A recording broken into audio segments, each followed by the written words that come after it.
Okay, so overall that looks good. The sixth house deals with your health, your work, and also the daily routine. Okay, and we have here the Three of Cups. So first of all, the Three of Cups, as it relates to your work, there might be some type of I want to say like it's like this is a card about group acceptance when it's in the upright position. When it's in the reverse position, it's like a little bit of catty energy surrounding coworkers not getting along, and then one person, you know, comes to you with their grievances around about the other person, and then the other person coming to you with grievances, and vice versa. So I feel that you're kind of like caught in the crossfires of people falling out in your work environment. Because you're also the suit of water, I feel that you can also be embroiled in this. So be very, very careful about, you know, work demeanor. So work conduct. So don't get involved in office politics. Don't get involved in, I want to say like office romance as well. Office romance coming to light. So like people catching wind that you are potentially involved with somebody that you're not supposed to be involved with in your work environment. And also just overall cattiness and gossip. Just be careful and to avoid that. Okay, lay low. Just don't get involved when people want to. If people want to vent about a fellow coworker or a boss or whatever it is, just let them vent. Don't chime in and don't offer anything. Okay, I feel like it can backfire, so be very careful. The entire three cards here are all major arcana, so I feel that their energy, you know, I read them in relations to one another. So I feel that this area of your life, it needs a little bit of work. Okay, so the work environment, especially how you entertain yourself, make sure that you are not involved with like seedy people. And you're not using, you know, doing like destructive things as it relates to recreation. So just things that are self-destructive. Okay. And then we do have issues here regarding, you know, communication, siblings, and things like that. All right. So those are the four areas that you might want a little bit of focus on, or at least iron those wrinkles out as we continue into January. So as it relates to your daily activities and, you know, your daily routine, the Three of Cups in the reverse position as well is, it's a card about, you know, not really going out as much, not really like, I almost want to say like you're not really, I feel like your social life somehow, you're either purposely doing this or, you know, the opportunities are not available, but there's a lack of going out, mingling, and talking to a lot of people. So overall, I do see a sense of like isolation, a little bit of a loneliness. And when you do go out, it feels a little bit forced and it feels a little bit uncomfortable for you. Okay. So you are a lot more selective about, you know, who you are hanging out with. I feel for some of you, there might have been some major information or news or things like that coming to light with the people that you're hanging out with as well. So you are reassessing. You're reassessing whether or not they're still good friends to keep around as well. Reassessment is always good when it comes to friendships, because oftentimes, you know, we usually outgrow people and we just hang on for sentimental reason. And you have a habit of doing that too, Scorpio.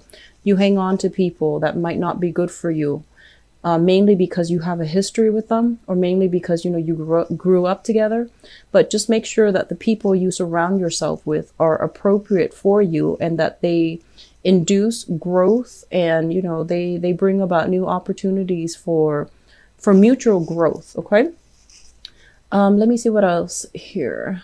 So in terms of your health, the Three of Cups is pretty much cutting back on drinking, cutting back on sugar consumption, cutting back on like, you know, the richer foods and things like that. So I feel like you're getting the basic diet, like, getting to the root of the matter. So, you know, cutting back on sugar and things that might create excess weight gain and things like that. So I do sense, you are definitely a lot more stringent, a lot stricter when it comes to your diet and, your health. So that looks good. Now, the seventh house deals with partnership, and it could be partnerships in romance or partnership in work.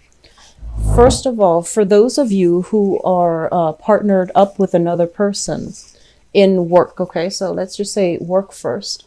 We have here the King of Wands. This is a fire sign. This is a Sagittarius, an Aries, or a Leo. And this is a person that is, they can be a little bit demanding when it comes to their needs, okay? They can be a little bit like, I almost feel like somebody who is quite intimidating to deal with, somebody that you might be intimidated by, or somebody that is quite controlling, that's kind of difficult and quite demanding and controlling. So this energy, as it pertains to a work partnership, I do feel that this person is looking at other avenues to make money. And I feel that they're scoping out new territories without consulting you. So I do sense as well that, they might want to leave the partnership, or they might want to like check elsewhere. So they're saying somebody with the wandering eyes. So I feel that this can also relate if you are dealing with this person as a romantic partner. So for those of you, and this is it's gender neutral, so this can be a male or a female. If you're dealing with this person, I feel like somehow for the majority of this month, they might be in the picture at the beginning of the month, and then they might be out of the picture by the end of the month. So don't put all your eggs in one basket with this person. If it's somebody new that you've just met, which is, fire sign, sun, moon, or rising, Sagittarius, Aries, or Leo, don't put all your eggs in one basket with this person. They seem a little bit unreliable. It's almost as if they're looking at, greener pastures. It's almost as if they are emotionally checked out, and they're looking for excitement. They're looking for a lot of fun. They want to do things that they want to relive like their youth. So they're a little bit reckless and irresponsible. At their best, they can be very, very protective, very generous with their time and their resources. At their worst, though, I feel that, there are a lot of control issues here, and you don't like to be controlled by other people. So I feel like you both are working at cross purposes with one another. Okay. What I'm also feeling is this is an ideas person. This is a person with great plans, great ideas, but I feel that they don't really, take those ideas into the world in order to build them. So they expect other people to do it, and they don't want to get their hands dirty. So I feel like you're dealing with somebody like this as it relates to a work partnership or a romantic partner. Your eighth house deals with joint finances. So the eighth house is basically the psychic house. And just for the purposes of this reading, I want to simplify a little bit and see how it relates to you. But usually if there are important things that, if the card is important and it falls into a specific house, then I will mention it. But the eighth house and also the 12th house, those are both psychic houses. And so let's talk about this card. We have the sun in the reverse position. And as it relates to your joint finances, the sun in the reverse is basically expecting like a big financial windfall or some type of a big financial payout. And then when you actually get the news, it's a lot less than you're hoping for. Okay. So it's a little bit of a downer, and I apologize for that. But when it comes to joint finances, be very, very careful, especially if you are partnered up with this person right here. I feel like they are prone to exaggeration when, the reality sinks in. There might not be as much financial abundance as you had hoped, okay? And with the sun in the reverse as well, I keep seeing, this is a card, it represents children as well, and it links up, it's opposite your second house, which deals with children. I feel like a lot of expenditures going towards the children. So, you and a partner, if you have joint, like, either joint custody or even like joint finances linked up together, there seems like, at first it seems like there's a lot of money, but then after you subtract all the expenditures as it relates to children, then I feel that there isn't a lot left over. So be very careful when it comes to spending overall. Okay. For those of you who are just, single and you have, share, like you live with another person and you share things with another person, either a roommate, even like family members, or even whoever it is that you are dealing with, it feels almost as if one person is not putting in their fair share of the responsibilities. So the responsibilities being their financial obligations. So somebody is falling short mainly because they're not practical when it comes to calculating and doing their budget. Okay, sitting down, doing their budget. This situation, they're saying, is going to clear up like within a month or so. But this is seems to me as if this is a sore spot in your chart right now. And if you let it fester, balance out whatever that financial obligation you share with another person, balance it out, sort it out. I do feel it's heavily related to children and things like that. So the ninth house deals with higher education. It deals with foreigners. It deals with foreign travel, as well as philosophy, religion, and things like that. We have here the King of Swords. And I feel like for those of you who are in school, this is a very, very good card. This is somebody that is very logical. They're very, very systematic. Their mind is very sharp. They have incredible critical thinking and problem solving skills. And so if you're in school, I feel like this is the energy that you are projecting. You're very methodical. And I do feel like a lot of you might be in the technical profession if you are in school. I do see a lot of people doing research, crunching numbers, or even doing statistical analysis. So I do see a lot of techies, and especially math people. In terms of like, as it relates to like philosophies, foreigners, and even foreign travel, there is this person in your life right now that is really expanding your horizon. So we have here a Aquarius, a Gemini, or a Libra, Sun, Moon, or Rising. And it can be male or female. The way that it shows up here is this is somebody who is, they're not an emotional person. They have a lot of questions. They're very inquisitive. They know a lot of things about a lot of things. And I feel that their energy is not one that is very laid back and receptive. Their energy is a little bit more confrontational. So they like verbal debates. They like, having philosophical discussions. And I feel that you're going to be communicating with this person heavily. And I feel like they might challenge as well. They might challenge some of the things that you have grown up believing. They might challenge. They might, force you to back up your claims. They might force you to like show them evidence and things like that. If you're a student, you might have a teacher like this, okay? Like a professor or even a teacher. And so this is somebody, in order to get on his or her good terms, you want to like quote everything, cite everything, so that he knows that you're thorough, okay? Let me see, foreign travel. There is discussion about travel with this person. So however they appear in your life, there's a lot of discussions about travel with this Aquarius, Gemini, Libra, Sun, Moon, or Rising, and male or female. And it's very good for you. And I feel like it's going to be kind of like an outlet. So I feel that, if you while growing up, you might have wanted a lot of emotional, conversations. I feel that as an adult, the outlet in order for you to get this emotional gratification is to have these very, very philosophical discussions with another person.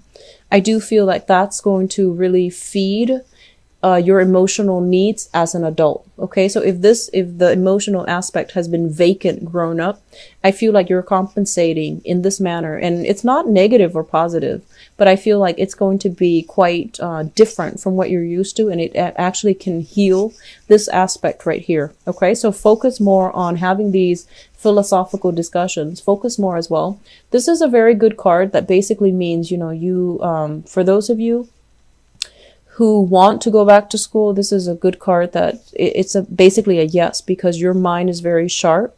And if it's not utilized, then it's basically wasted. So they're really encouraging encouraging you to go back to school, or even if you're kind of like at a loss for a career path and or even a work, you know, finding a work environment that's favorable for you, that will make you happy.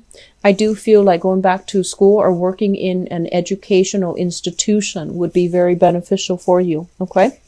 The 10th house deals with career, and it also deals with the father. So let me talk about the father first, because this is a big message coming through. So the 4 of Swords is a card about recuperation, you know, like after surgery, after some type of health crisis. Okay. So this is like overcoming that, coming out of surgery and getting the clean bill of health. So I feel that, you know, you might hear something about this as it relates to your father. As it relates to your career, we have the 4 of Swords, and the 4 of Swords is a situation where we have stayed rested for too long, and we need to make a move. We need to like resume the battle, and we need to just put ourselves out there to see what's available. So I feel like there might be some disagreements and some strife coming through in your work environment right now. I feel like you're maxing out on your ability to really, you know, progress on the income level. So I feel that it's really important for you to figure out where you need to be career-wise, because this area is also quite shaky. And I feel like for a lot of you, you might have been raised in an environment where things were kind of unstable, where you couldn't get like, you know, that clear sense of guidance from either a father figure or a mother figure. And as a result of it, and you might not have had like, you know, siblings that you can bounce ideas off of. You might have been the only child, or there wasn't that strong connection between siblings. So I feel that you were like on your own trying to figure things out, and it became very, very difficult. So I feel like you're kind of like floating around. You know what you like, but I feel that you just need to like, you know, take the steps in order to get there. Okay. Take the steps to steer your career path in the right direction. This is coming up for reexamination too. Now, going back to what I mentioned about 3 years ago, we were going through a major Saturn return. It was quite painful, but whatever was problematic had to be pretty much knocked down so that you can rebuild, right? So your foundation, it was built on faulty footing. And so it crumbled, and it needed to be dismantled because it wasn't good for you. So what it's saying is that, you know, sometimes some people, so let's just say, you know, if a tower breaks down, right? Some people, they get a little bit complacent. They're afraid of change. So whatever is broken down, they try to use the same material to build it back up. And then others, you know, they wipe the slate clean and they start over. And so they're pretty much urging you right now, you know, you have obligations, you have things where, and I feel like a lot of you have children and you have like financial obligations. So you can't really start over, even though you want to. It's always easier to just wipe the slate clean and just, you know, rebuild from scratch. It's a lot easier, but you have family obligations. You can't do that. And then others of you, there's nothing holding you back, but I feel like it's the fear of change, because you're shown up here in the reverse position, meaning that you're clinging on to a situation way past its expiration date, and some things need to change in your life, but you're so fearful of change, okay?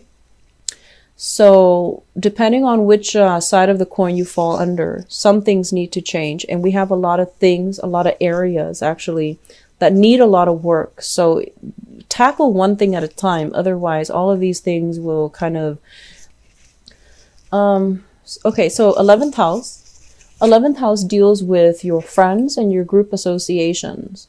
First of all, we have here a situation with the 2 of Pentacles. This is like juggling financial obligations.